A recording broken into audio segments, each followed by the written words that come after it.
नमस्कार दोस्तों, आज आपका फिर से स्वागत है हमारे इस YouTube channel the way to IAS में। Friends, UPSC IAS PT 2021 history and art and culture, इसका जो क्वेश्चन हम सॉल्व कर रहे हैं, इसमें आज हम क्वेश्चन जो सॉल्व करने जा रहे हैं उसमें है हिंदी में लिखा हुआ, इनमें से कौन सेक्रेटरी के रूप में, किस चीज के रूप में, तो सेक्रेटरी के रूप में हिंदू फीमेल स्कूल से संबंध थे या थी, जो बाद में बैथ्यून फीमेल स्कूल के नाम से जाना जाने लगा। इंग्लिश में पढ़ते हैं, who among the following was associated as secretary with Hindu female school which later came to be known as Bethune female school. Option A Annie Besant, B Devendranath Tagore, C Ishwar Chandra Vidyasagar and D one Sarojini Naidu. Friends, ये question है, इसका मतलब हम सबको क्या क्या जानना है। हिंदू फीमेल स्कूल क्या है ये जानना है ना। ये फिर बैथून फीमेल स्कूल जो बना है ये जानना है, इसका हिस्ट्री हमें जानना है। और ये जो चार पर्सनैलिटी में से कौन सही है, जो सही है उसके बारे में हम जानेंगे। तो ये सारा चीज हम जानेंगे, उसके बाद हम एक सही विकल्प पे आएंगे कि इसका सही आंसर क्या है। तो सबसे पहले हम देखते हैं modern history NCERT old, written by Bipin Chandra, chapter number 7, social and cultural awakening in the first half of 19th century.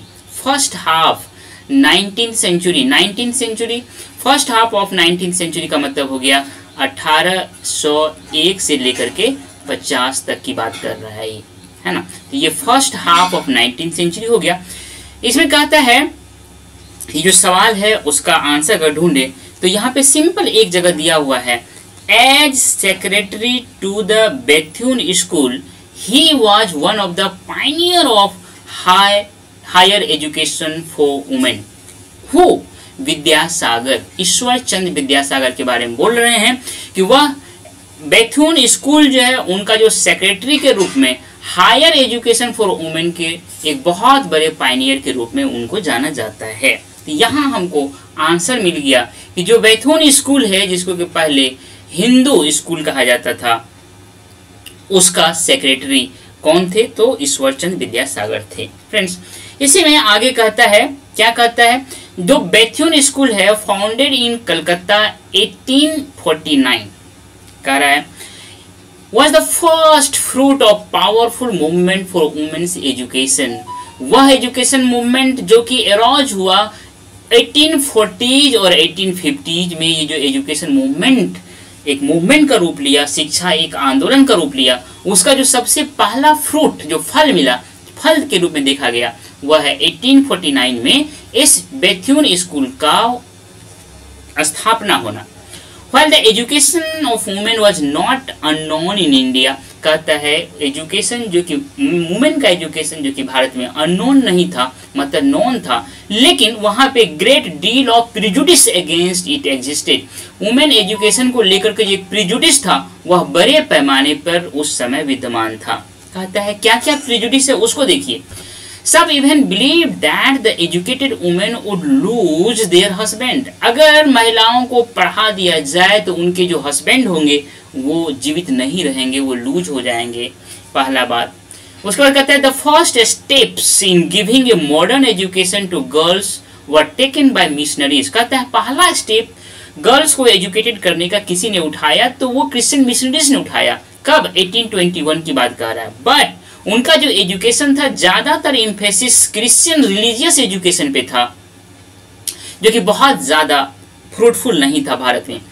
The Bethune school had great difficulty in securing student. जो बैथ्यून स्कूल जो बना, स्थापित हुआ, उसमें स्टूडेंट को लाने के लिए, स्टूडेंट की संख्या प्राप्त करने के लिए बहुत ही डिफिकल्टीज होता था।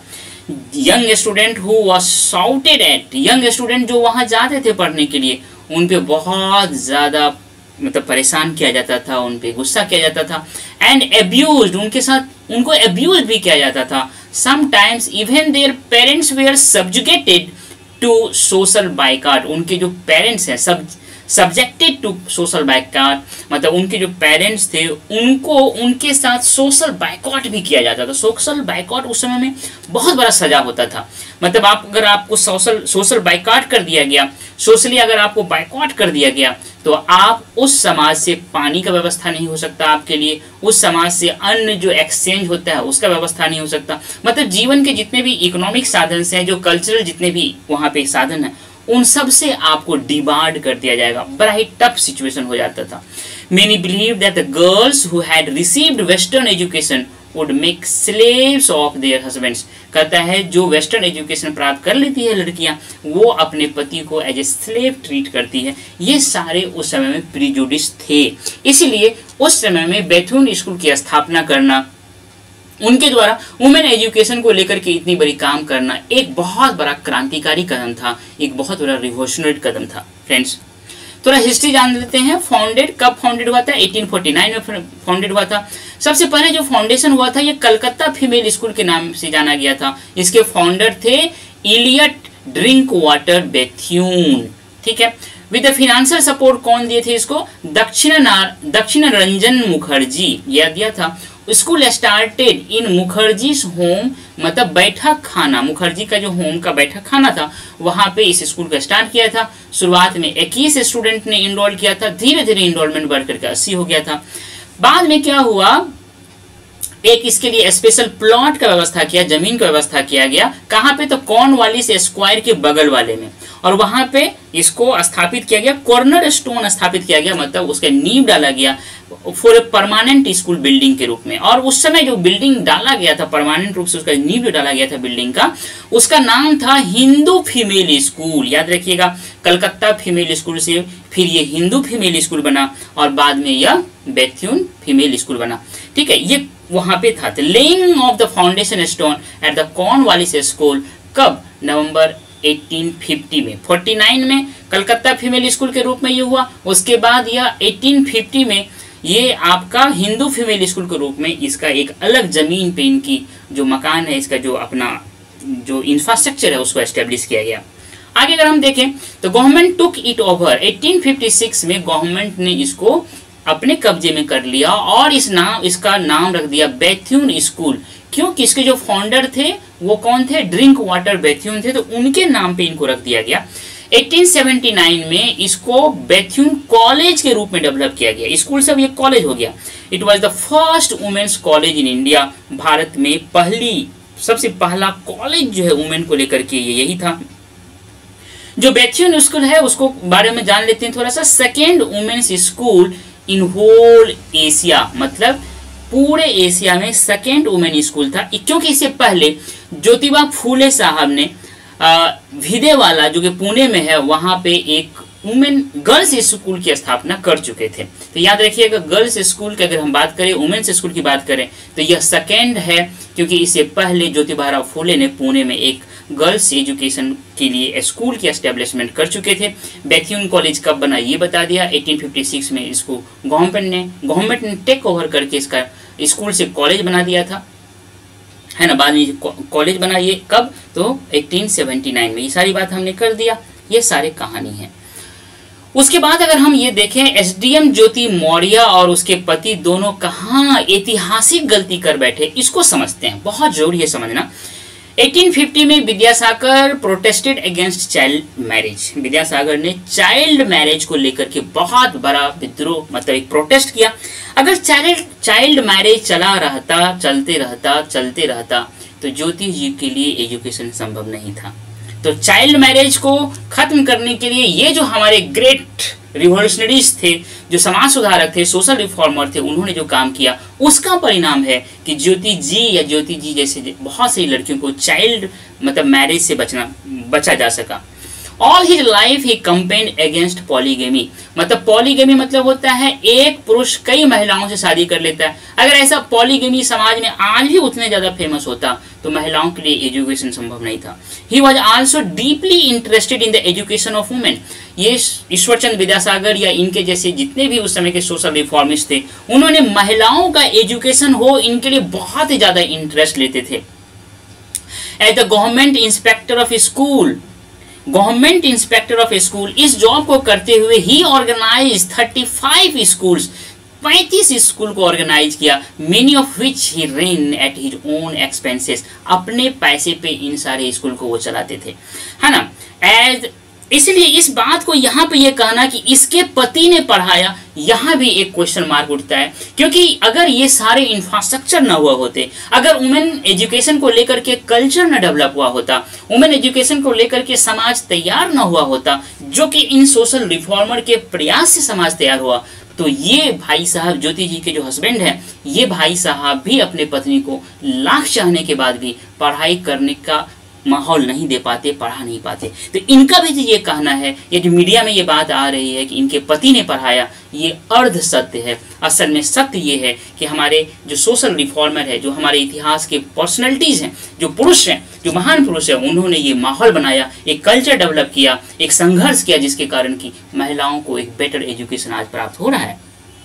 फ्रेंड्स, आगे अगर हम बात करें, ये कहता है Bethune school founded in 1849 the first fruit of powerful movement. ये जो पावरफुल मूवमेंट वुमेन्स एजुकेशन को लेके चला था 1840 और 1850 में, उसका ये एक फ्रूट था। कहने का मतलब ये है, well the education of women was not unknown in India, but बहुत ज्यादा प्रिजुडिस था। क्या क्या प्रिजुडिस था कि अगर वुमेन एजुकेटेड हुई तो उनके पति खत्म हो जाएंगे। याद रखिएगा, उनके पति जीवित नहीं रहेंगे। ये जो प्रिजुडिस है, इसको तोड़ने का जो काम हमारे इतिहास के महान पुरुषों ने किया, या इतिहास में सावित्रीबाई फुले जैसे लोग ने जो किया, उसको आपने, ज्योति जी ने एक झटके में सही साबित कर दिया। एक झटके में आप इनके सारे प्रयास को, इस प्रिजुडिस को तोड़ने का जो उनका प्रयास था, उनको आपने क्वेश्चन मार्क लगा दिया। कहता है the first step in giving modern education to girls were taken by the missionaries. Missionaries ने भी एजुकेशन देने का प्रयास किया था, पर वो बहुत ही ज्यादा मॉडर्न नहीं था, बल्कि क्रिश्चियन रिलीजियस एजुकेशन पे ज्यादा फोकस था। कहता है कि ये जो बात कह रहा है कि बेथुन स्कूल में बहुत ही ज्यादा डिफिकल्टीज होता था स्टूडेंट को इनरोल करने में।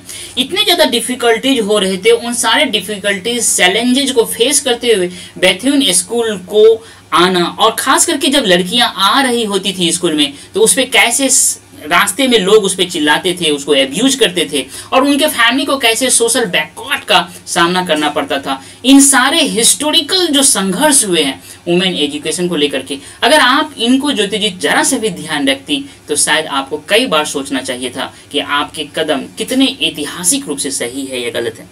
इन सारी चीजों को देखिए तो हम ये बात कहना चाहते हैं कि ये जो ज्योति जी का कदम है या उनके पति का जो कदम है, ये बहुत ही अर्ध सत्य है, ऐतिहासिक रूप से बहुत बड़ा बवंडर है दोनों के द्वारा। इनका ये दावा करना कि हमने पति को पढ़ाया, वास्तव में आपके पति को पढ़ाने का, जो आपको अपने द्वारा पत्नी को पढ़ाने का जो एक कल्चर दिया गया, वह हमारे इतिहास पुरुषों के संघर्ष से प्राप्त हुआ है। आपने जो आज पढ़ करके जॉब लेने का हिम्मत दिखाया है, वो वास्तव में इस तरह के संघर्ष के द्वारा जो एक संस्कृति पैदा हुआ है कि महिलाएं भी एजुकेशन प्राप्त कर सकती थी। इस तरह के जो प्रिजुडिस थे समाज में, उस प्रिजुडिस को खत्म करके, उस प्रिजुडिस से आगे बढ़ करके जो समाज निकला है, उस समाज को आगे निकालने में जो हमारे महान पुरुष सोशल रिफॉर्मर का जो योगदान है, उनको आपने थोड़ा सा मुश्किल में डाल दिया। आज वो जहां भी होंगी, वो उनको थोड़ा सा परेशानी हो रहा होगा कि समाज में अब फ्यूचर में कैसे बढ़ा जा सकता है। इन सारी बातों को ध्यान में रखते हुए मैंने इसलिए लिखा था कि एसडीएम ज्योति मौर्य और उनके पति दोनों कहाँ ऐतिहासिक गलती कर बैठे। यही सारी बातें थी फ्रेंड्स। मुझे उम्मीद है कि आपको ये वीडियो अच्छा लगा होगा। इसीलिए आपसे मेरा ये हम्बल रिक्वेस्ट है कि हमारे इस चैनल को सब्सक्राइब करें, लाइक करें, अपना वैल्यूएबल कमेंट दें और अपने दोस्तों के बीच शेयर करें। थैंक यू डियर, मिलते हैं नेक्स्ट वीडियो में।